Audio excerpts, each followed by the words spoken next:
Centrālā gājēja iela uz Jūrmalu.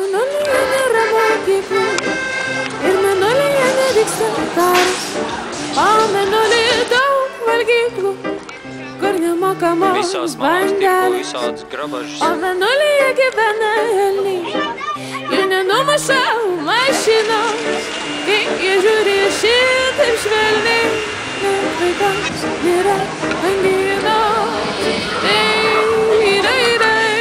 Liepājā būs skūteru koncerts. Kas tas tāds ir?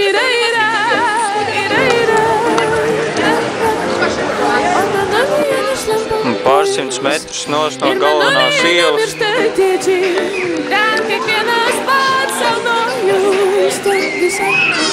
Šāda ēka stāv pilnīgi tukša un apzīmēta ar grafiti.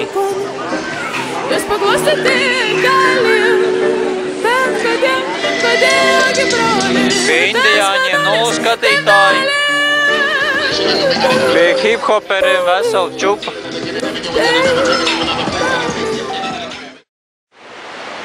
Vakar mēs beidzot tikām līdz jūrai un nolēmām palikt kaut kur kāpās. Atradām šādu te vietu.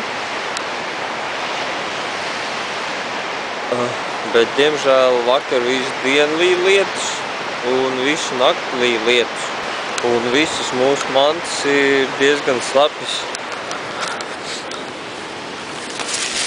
Teltī ir ūdens.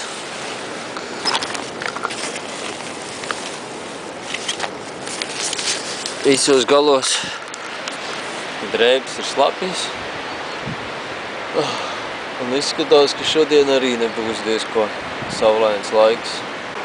Šādi izskatās veļas žāvēšana, kamēr vēl nelīst lietus.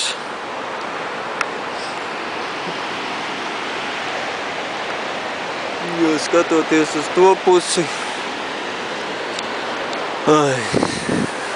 plāns izgāzās, sāk atkal līt.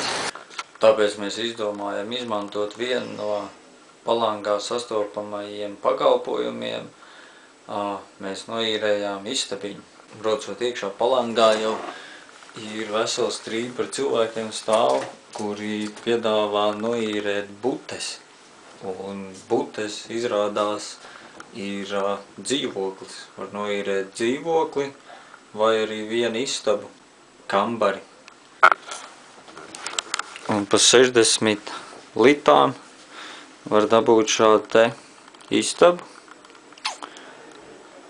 ar tādiem jokainiem griestiem, kur saimniec ārā kar savējo veļu. Un pa 60 litām var palikt šādā te istabiņā. Drusciņi ir tāds maciņi, bet labāk šitā nekā ārā Lietu.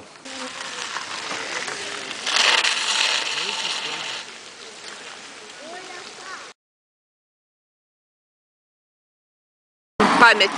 Ну а как я могу знать, что нельзя фотографировать? Вот так нельзя. Откуда вы приехали? От Латвии. И если не знаете, тогда не используйте фотоаппаратом.